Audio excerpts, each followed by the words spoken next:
경제 이슈와 상식이 궁금하시다면 경제 유캐스트 오디오로 듣는 키워드 경제. 저는 GDP 갭이 과연 플러스가 될 수 있을까라는 생각도 요즘 많이 해요. 왜냐하면 이제 그게 GDP 갭이 플러스가 되려면 소비를 많이 해야 되잖아요. 어쨌든 재고가 쌓이지 않도록.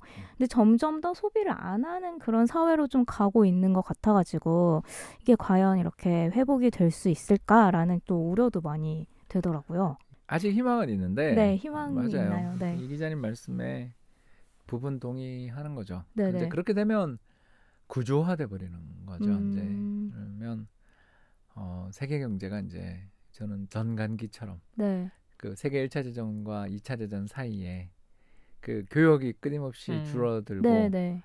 그리고 국가 간의 인구 이동이 차단되는 네.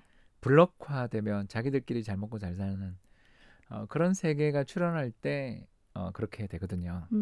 네. 우리가 수출로 먹고 사는 나라잖아요. 네, 사실 맞아요. 이렇게 높은 수출 비중을 가지고 있다는 걸 다르게 설명하면 국내 수요만으로는 캐파를 채울 수 없다는 뜻입니다. 맞아요. 그게 정말 안타까운 것 그래서 같아요. 이 기자님 말씀은 앞으로도 관세 전쟁이 계속되고 네. 블록화가 계속되며 인구 이동이 차단되는 세상이 오게 돼서 한국 수출이 잘 안 되면 어떡합니까? 라는 말씀을 하신 거죠. 그렇게 되면 이제 네. 우리도 큰일이 나는 거죠. 네.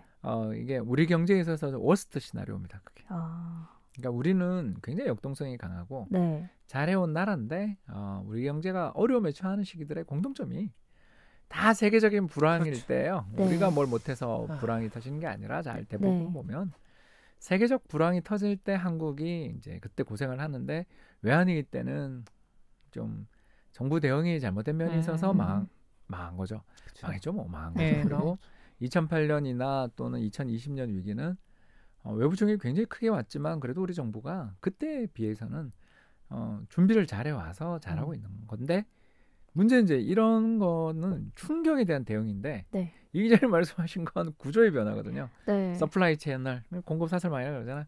여기에서 부품 만들고 우리는 조립을 하고 여기서 포장을 해서 저기서 배송을 해. 뭐 이런 시스템들이 네. 갖춰져 있던 게 다 무너지면 우리 입장에서 이제 자력갱생으로 가거나 독점력을 가지고 있거나 한국 메이드 인 코리아가 아니면 안 돼라는 일부 품목들만 수출할 수 있는 세상이 오는데 이제 그게 우리 이번 일본의 한국 관련 수출 규제에서 보신 것처럼 일부 품목 극히 일부를 제외하고는 우리가 벌써 다 대체해버렸잖아요. 네. 그게 뭘 뜻하냐면 하도 일본에서 싸게 하니까 저거 굳이 우리나라에서 안 해도 되는 거고 네. 저 나라가 우리가 이렇게 큰 고객, 그러니까 우리가 갑이니까 네. 우리한테 물건을 끊는 그런 극단적인 이상한 짓은 하지 않을 거야라는 어떻게 보면 경제 논리에 따른 판단을 했었는데 일본이 좀 이상한 행동을 한 거에 바로 대응이 가능해진 거잖아요. 그리고 특히 올해 연초 이 코로나 쇼크 직전만 보더라도 이미 반도체 수출 막 회복 중이었던 걸 보면 거의 효과 없었던 게 나오거든요. 그러니까 이런 걸 생각해 보시면 알겠지만 이 회사가 아니면 안 돼라는 건 거의 존재하지 않아요. 블록화, 고립화, 관세화로 가게 되면 네. 우리 기업들이 아마 외환위기보다 훨씬 더 힘든 시기가 올 수도 있는 거죠. 다시 말하면 우리나라의 어떤 제조업의 위기, 수출 제조업의 좀 붕괴나 아니면 이런 게 좀 변화하고 있는 상황이고 앞으로 위기를 좀 맞고 있는 거라고 보고 있긴 하는데 뚜렷한 대안이 보이지가 않아요. 그러니까 이제 한국이 가지고 있는 좋은 점과 나쁜 점이 같이 있어요.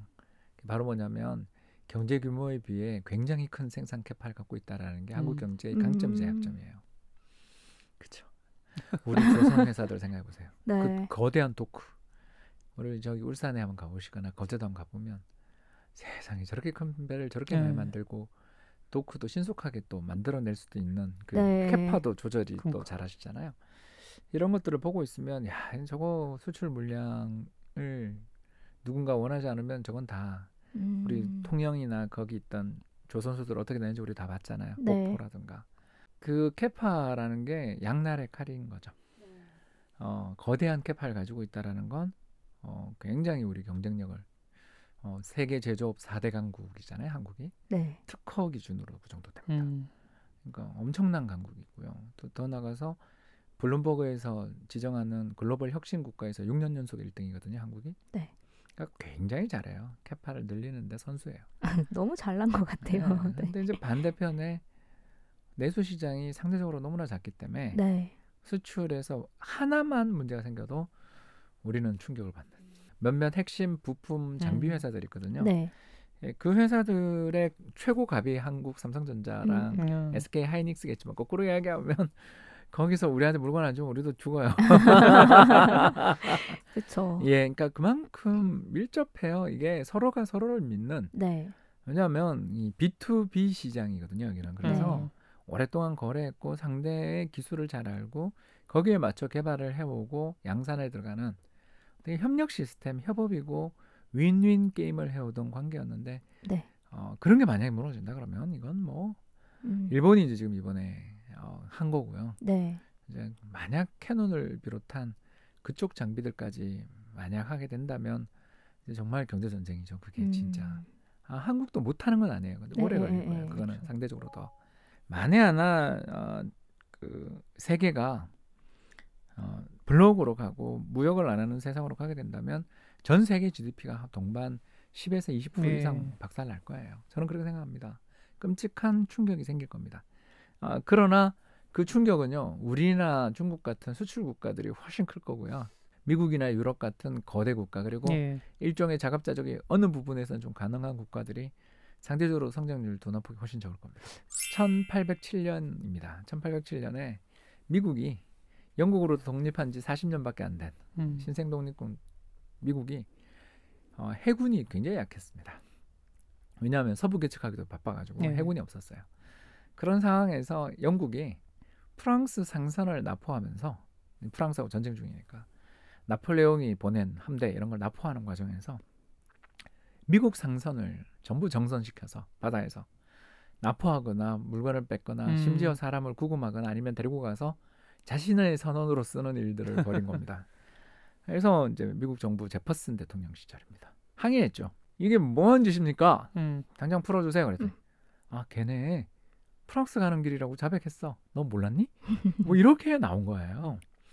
화가 나지만 이길 방법은 없고 고민하다가 제퍼슨 대통령이 자폭합니다. 어떻게 하냐면요. 수출 금지 조례를 발표합니다. 모든 배는 바다에 나가지 마라. 명나라 쇄국 정책이 떠오르고 흥선대원군의 쇄국 정책이 떠오르죠. 딱 14개월 버티고 손 들었어요. 왜? GDP 마이너스 5%를 기록한 거예요. 참고로 2008년 글로벌 금융위기 때 미국 경제 성장률이 마이너스 2.5%였어요.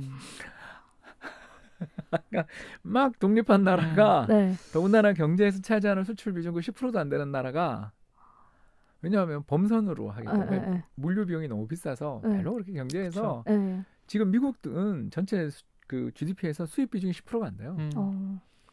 굉장히 적은 비중에 불과한 수출 수입을 14개월 중단시키는데 GDP 5%가 날아갔어요.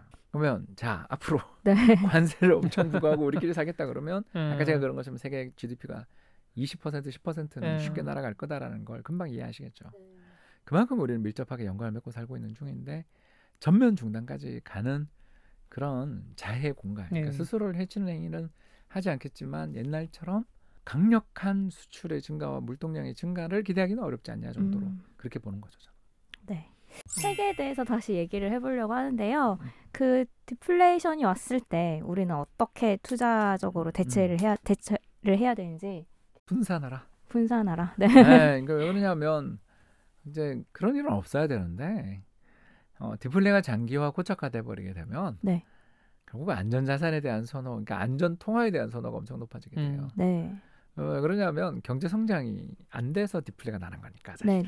디플레 핵심이 그거잖아요. 지금은 우리 수요 유발 디플레니까 수요가 부족해 디플레가 발생하는 나라라는 것은 결국 경제가 재고가 되게 많이 쌓인 나라인 거고 재고가 많고 특히 우리가 이야기한 것처럼 내수 시장이 적어서 생산 캐파가 되게 과잉인 나라는 그게 충격이 더 크니까 아무래도 원화의 약세 가능성이 높아질 수 있는 거죠. 그러니까 제가 틀리는 게 좋지만 이 예측은 좋지만 만에 하나 맞다면 한국 경제 성장률이 계속 부진할 여지가 생기면 글로벌 자금 입장에서 한국에 한국 주식이 이쁘다고 투자하겠어요? 안 하죠. 그런 생각이 잘 안 들더라고요. 네. 만일입니다. 이렇게 하기 때문에 자산을 이렇게 디플레이션 리스크들이 부각되는 시기가 올 때는 자산을 되도록이면 안전한 통화. 네. 안전한 통화라는 게 전 세계적으로 보면 세 개밖에 없거든요. 미국에 투자하던가 아니면 일본 엔이든가 네. 아니면 스위스 프랑 이 세 가지밖에 없고 다 스위스 프랑. 예, 스위스 프랑이죠. 그래서 이 세 가지 통화가 세계에서 볼 때 가장 안전한 통화이고 또 어떻게 보면 강세 통화. 네. 그러니까 위기가 발생할 때 강해지는 통화다. 음. 그런 거 특성을 지니고 있기 때문에 근데 스위스나 일본에 투자를 하려면 상품도 별로 마땅치 않고 네. 또 그냥 그 돈을 은행 가가지고 외화예금으로 보유하는데 다 대부분 마이너스 금리, 제로 금리인 나라니까 네. 이자도 못 받고 그러니까 수합 레이트도 좋고 그래서 미국 달러로 하면 이자도 눈물만큼이지만 그래도 우리가 더 주는 경향이 있고 더 나아가 미국 자본 시장에 중위험 중수익 상품이 되게 많잖아요. 네. 그러니까 이제 달러를 보유함으로써 일단 급박한 위기가 발생할 때 환해서 일단 건지잖아요. 네. 네. 그리고 두 번째 그러면서 캐리, 음. 그러니까 장기 보유에 따르는 이익이 생겨야 되는데 네. 왜냐하면 이건 뭐 당장의 투자를 제가 이야기하는 게 아니니까 네. 그러면 그런 캐리를 하려면 그 포지션을 끌고 가려면 수익이 좀 괜찮아야 되잖아요. 그런 상품들이 미국에 되게 많잖아요. 뭐 저는 요새 추천하는 게 잘 분산된 리츠. 그러니까 요새 그 카지노라든가 호텔 이런 데 투자했던 리츠는 정말 힘들지만 네. 반대로 데이터 센터라든가 물류 센터에 투자했던 리츠는 급등했잖아요. 네. 그렇기 때문에 우리가 어디가 오를지를 누가 알아요? 네. 모르잖아요. 네. 그렇다면 잘 분산된 리츠, 시장 전체를 사는 리츠들. 그래서 대표적인 리츠를 하나 뭐 이야기 찾아보면 벵가드에서 나온 리츠가 있어요. 리츠 네. ETF가 있습니다. 그거 보면 배당 수익률이 얼마 정도 나오냐면 4% 넘어요. 오. 많이 빠져서 그래요. 아, 네. 예, 아니 뭐 경기가 안 좋으니까. 많이 빠져서 앞으로 네. 예, 그러니 뭐 회복도 거의 못 하고 있고. 네. 네. 아까 이야기했던 그런 저희들 표현으로 하면 절고 있는 기업이 많아가지고 못 오르거든요. 그러나 뭐 우리가 그거가 바닥을 쳤는지 안 쳤는지 아무도 모르니까 그걸 어떻게 알아요? 네. 그러면 분산하자. 음. 보면 배당 수익률만 해도 우리가 뭐 어차피 그 주가가 오르는 걸 기대하고 사는 게 아니라 배당만 받아도 나쁘지 않은 성과를 기대해 볼 수 있고 또 지난 10년 연평균 성과가 한 8% 나는 네. 펀드니까 좀 되게 안 좋은 수익이니까 올해는 마이너스니까 마이너스일 때 좀 사두는 것도 두 번째가 이제 연준이 최근에 네. 회사채 매입에 이제 들어가려고 그러잖아요. 네. 그래서 저는 그걸 되게 중시하잖아요. 네. 회사채를 사느냐가 정말 경기 회복의 관건이다. 저는 그렇게 보고 있는 쪽이라. 왜냐면 은행들이 대출 안 해주니까 네. 똑같아요. 그럴 때는 우리도 연준의 정책에 좀 동참해 보면 어떠냐. 이게 바로 뭐냐면 정크 펀드나 회사채 펀드, 네. 투자 적격 회사채 펀드도 좋지만 네. 정크 펀드에 일종 투자해 보는 것도 어떠냐. 괜찮을까요? 아니 물론 파산하겠죠. 네. 근데 그거는 뭐 어쩔 수 없는 거고 네. 대신 100개 정도를 편입한 펀드를 사는 거죠. 그러면 네. 한두 개 부도날 수 있잖아요. 네. 이번에 체사피크 뭐 또는 허츠 같은 네. 네. 그런 회사들이 파산할 수 있잖아요. 네. 파산하면 그 회사에서 투자한 돈이 100원이라면 한 30원이나 40원밖에 못 건질 거 아니에요. 네. 그러나 다른 데 이자가 높다면 거기서 네. 발생한 손실은 하나가 해도 아까 했던 손실률대로라면 네. 전체 수익에 미치는 영향은 0.6에서 0.7%밖에 안 되잖아요. 근데 만약에 쿠폰 우리가 네, 네. 100원짜리 채권 하나 샀는데 1년에 고정적으로 나오는 이자가 한 6원 준다면 네. 0.6, 0.5%짜리 손실이 10개, 20개 벌어지지 않는 한 이익이잖아요. 네. 이해되시죠? 네, 예, 네. 그러니까 저는 이건 좀 길게 보는 전략이죠. 네. 그러니까 이런 중위험 중수익 상품들도 물론 또 주식과 채권에 6대4 배분해주는 펀드들, 네. 자산 배분 펀드들도 예. 되게 많거든요. 네. 이런 펀드들이 도처에 있다는 점을 생각하면 일단 달러를 좀 사자. 그리고 두 번째, 이게 그 아베노믹스를 보니까 네. 먼저 그 아베가 30년째 일본이 디플레를 겪다 어쩔 수 없이 네. 한 극약 처방의 아베노믹스라고 보면 네. 아베노믹스 이후에 일본 부동산이랑 주가가 다 급등했거든요. 네. 근데 어디가 급등하냐를 봤더니 코어예요, 코어. 예, 핵심 도시. 핵심. 음. 그러니까 일본 전국 집가는 2017년부터 오르기 시작했는데 아베노믹스 시작 3년이 지나서 오르기 시작했는데 그 이전 3년 전부터 동경 집값은 이미 14년부터 오르기 시작했거든요. 그리고 6대 도시가 15년부터 오르고 이런 식으로 그러니까 핵심 코어가 왜 그러냐면 이 금융시장에 화폐를 뿌리잖아요. 양적 완화를 네. 하게 될 때 그 돈의 혜택 수혜를 보는 건 결국 금융 시스템에 상당히 영향을 많이 맺고 있는 지역이거나 기업들이라는 거죠. 그 말씀 나온 김에 아베노믹스의 성공 아직 좀 판단이 이르긴 할 텐데 어떻게 좀 보실까요? 전망은요? 뭐 저기 할 때 그 성공할 때까지 한다라는 거가 저희 판단입니다. 그러니까 그 내릴 수가 없어요. 지금 내릴 수가 없어요. 왜 그러냐면 이제 호랑이 등을 타는 거죠. 네. 그러니까 인플레를 일으키지 못하면 이렇게 어마어마한, 그러니까 일본 중앙은행이 들고 있는 국채와 자산 규모가 GDP 100%를 넘었거든요. 네, 네. 이 정도까지 중앙은행의 대체 제조표를 망가뜨릴 정도로 어마어마한 정책을 했는데도 실패해서 이 정책을 포기한다라는 것은 중앙은행도 중앙은행이지만 아베 정부나 아베 이후의 정부, 아베 인기가 떨어졌으면 뭐 자민당의 또 다른 정부가 이제 들어선다면 그 정부가 다른 정책을 펼칠 여지가 지금 없어요.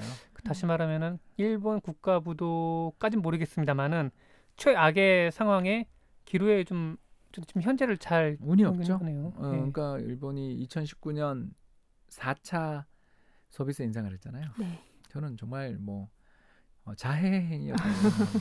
알면서도 왜 그랬을까요? 진짜. 그러니까 이제 이게 정치와 그러니까 저는 저희 같은 이코노미스트들이 해야 할 일이 이거라고 생각하는 거죠. 2019년 아베 같은 일을 하지 않기 위해서라도 저 같은 사람들의 역할이 있다라고 저는 보는 거고요. 조금 더 이어서 하자면 2019년에 소비세 인상 이후에 불황에 대한 공포가 일본에서 굉장히 컸습니다. 왜냐하면 2020년 동경올림픽 이후에 불황이 온다라는 그런 책들이 되게 많이 나왔어요. 네. 제가 뭐 감수했던 책 일본 경제 30년사에도 그런 대목이 나오고요. 그래서 이런 여러 가지 점들을 본다면 일본 경제가 상당히 위험한 상황이었는데 올림픽 캔슬이나 연기 혹은 여기에 동경 지역 중심으로 한 재유행까지 터지고 있어서 아베노믹스가 그간 거의 7년에 가까운 세월 동안 해왔던 게 많은 부분 지금 수포로 돌아가 있는 상황이. 이제 저희들이 기대를 하는 게 그 1929년 대공황이 어떻게 끝났냐 하면 세계 2차 대전으로 끝났는데 정확하게 말하면 전쟁 중에 이미 호황이 시작됐어요. 왜 그러냐 하면 그 뉴딜 하고 있었던 그 시기에도 미국의 재정 적자 규모가 GDP 2% 3%도 안 됐었어요. 심지어 1937년에는 재정 흑자를 내기도 했어요. 네. 그래서 그 한마디로 그때 당시는 정부가 어떻게 돈을 쓴다라는 거에 대해서 굉장히 불편해했고 이건 죄라고 생각했어요. 네. 뭐 일부 사람들 생각하고 되게 비슷하죠. 정부가 어마어마한 부채를 쌓으면 안 되고 저건 빨리 갚아야 된다는 생각과 굉장히 비슷했죠. 그러다가 세계 2차 대전이 딱 터지니까 이건 전쟁이 터졌으니까 이게 되잖아요. 특히 진주만 공습 이후에는 GDP 10% 이상의 적자를 내요. 그리고 바로 실업률이 급락합니다. 성장률이 올라옵니다. 그러니까 뭐냐면 우린 뒤가 없고 앞으로 국가 재정 그건 뭐 저금리 환경에서 이자 부채 아무것도 없고 앞으로 30년 동안 이자율이 0%인데 뭘 그걸 겁내요. 또 경기 부양해서 전쟁에서 이기고 그때는 이제 전쟁이죠. 우리는 이제 경기지만 전쟁 이기고 나면 인플레 날 테니까 원금 상환 부담도 거의 다 탕감됩니다. 그러면서 또 국민들한테는 전시공채 사라 그랬어요. 이런 정책들이 그러니까 자포자기한 듯한 어떻게 보면 기존에 가지고 있었던 규율이나 이런 거를 포기한 듯한 행동을 취하고 불황이 끝났거든요. 이번 일본도 저 소비세 인상 목표를 이제 달성했으니까 10%까지 달성했으니까 그 계획도 이제 끝났으니까 이제부터라도 정부 재정에 대한 어떤 재건에 대한 헛된 그러니까 경제가 살아나지 않은데 세금을 인상해봐야 증세가 안 된다는 걸 제가 이야기하는 거고요. 실제로 세수가 안 늘거든요. 소비세를 계속 인상해도 세수가 안 늘어요. 경제가 더 망가지니까. 그런 헛된 시도를 접고 적극적인 재정으로 돌아설 계기가 이번 코로나 사태로 생긴 거 아니냐. 그러면 또 달라질 수도 있지 않냐. 이렇게 생각합니다. 여러분의 구독과 좋아요는 큰 힘이 됩니다.